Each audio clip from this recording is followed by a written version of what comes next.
So I've talked a lot about what I call the ABCs. And the ABCs are the three things that are going to have a huge economic impact for this country for the next decade to come, if not two.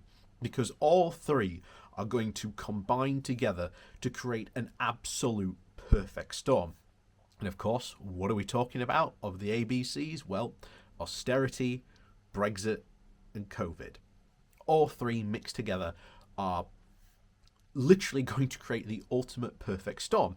And of course, this is part of Johnson's rush, and especially the rest of the Conservatives, especially the free market fundamentalist wing, to try and push people to have COVID over and done with as quickly as possible, because they do not like that the economy is in lockdown. Now, it's not because of COVID or it's a bad thing or, it's stopping people from work or, people are suffering under this. No, they're worried about this because it is affecting their bottom line. They also do not like the fact that the government has got involved and is helping people out during this time. They would have much rather preferred everything just to be open and continue as normal. And if you want a picture of how that would have proceeded, you've only got to look at the absolute catastrophes that happened in America and Brazil. Two countries at that time which had leaders who just went, we'll just let it run wild. I mean, Brazil is an absolute, nightmare if you see what happened there. And then you've only got to look what happened of Donald Trump when he was president versus how Joe Biden has tackled COVID. Night and day. Literally, from Biden taking over COVID cases, well, obviously there's still some, but the actual tackling of it has proceeded a lot far better under Biden than Trump. But part of this, of course, is our Conservatives are desperate to shove people back into work. This is the reason that they're trying to shove especially school children back to work, because if you do that, well, then you can shove the parents back to work as well. But one of the knock-on effects of this ABCs that we talk about is, of course, a labour shortage. And of course, again, this is one of the areas, industries that is suffering, again, a complete perfect storm of it. So before we jump into today's article, to find out more about this, because this isn't going to be the only area that suffered from this.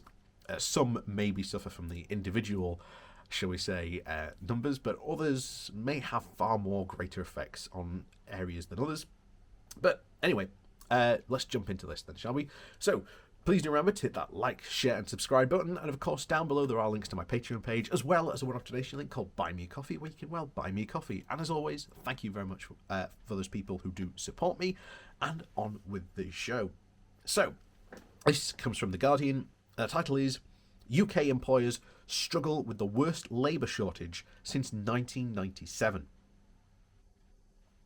So Britain's employers are struggling with the worst staff shortages since the late 1990s, amid the rush to reopen from lockdown and the sharp drop in overseas workers due to COVID and Brexit.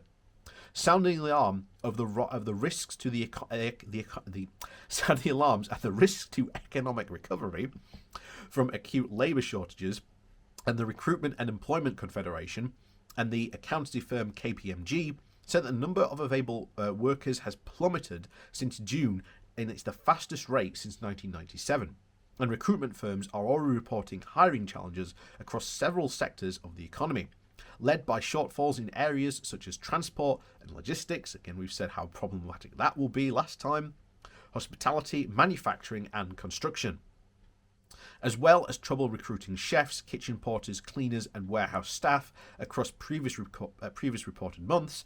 The snapshot has indicated that issues of employers are spreading to typically high-paying sectors such as finance, IT, accounting and engineering. So this is having a mass effect across all sectors of our economy.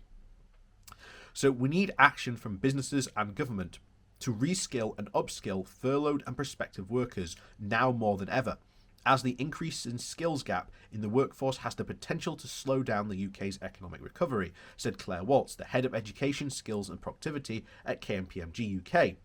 The rush to reopen after the pandemic and the restrictions is leading to bottlenecks, and employers are adding complications as fewer EU workers travel to Britain because of the COVID-19 border controls and the government's post-Brexit immigration rules. And according to RKE and the KPMG survey, more than 400 recruitment firms, as a sharp rise in hiring demand led to the unpredictable fall in the availability of candidates in June, and recruiters note that increased hiring, Brexit, pandemic-related uncertainty, and the furlough scheme all weighed on the heavily number of the job seekers available.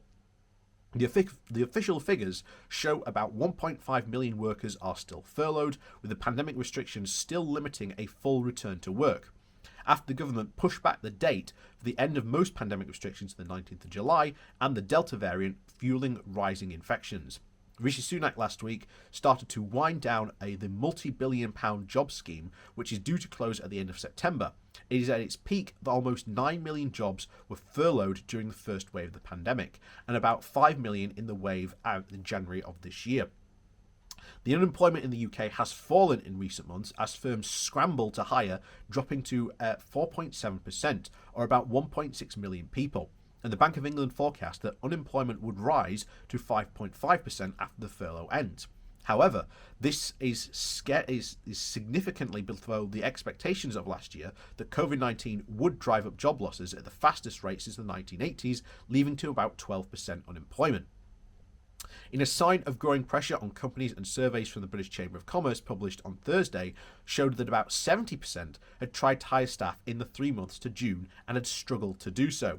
And according to the polls, over 5,000 companies of over 52% said that they tried to hire staff over the last 3 months, but sectors with the biggest problems with recruiting workers were construction, hotels, catering and manufacturing. And Grace Button, head of the policy at the British Chamber of Commerce, said the issue for employers was the skill shortages that had existed before Britain and the pandemic were even becoming apparent. Once more, as the economic reopened, the encouraging and increasing in job creation across the manufacturing service sectors is being held back by recruitment difficulties and at skill levels, jeopardizing growth and productivity, she said.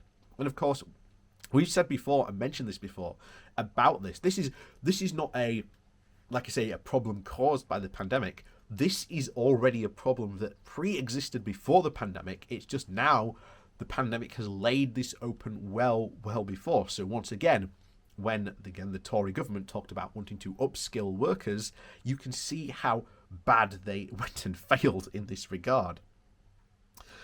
So the estimated 1.3 million of non-UK workers have left the country during the pandemic.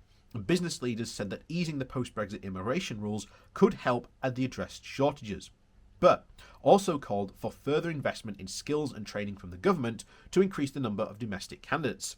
Again, that's not going to help. Because, again, free market fundamentalists, they do not want any sort of government involvement.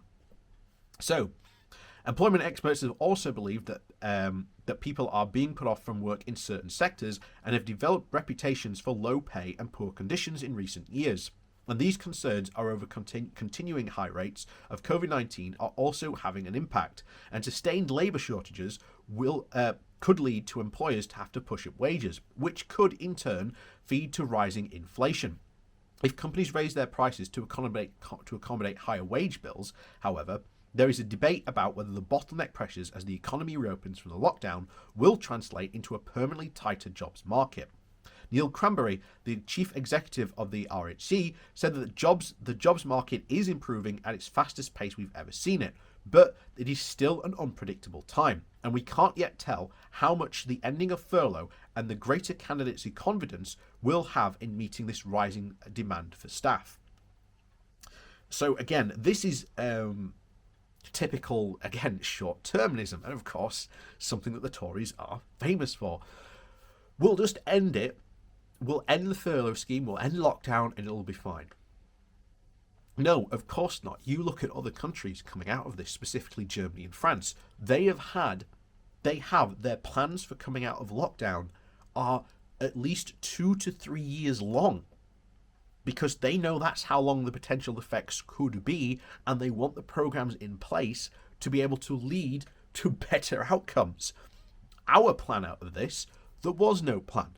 that it was just, we'll just reopen everything and it'll be fine.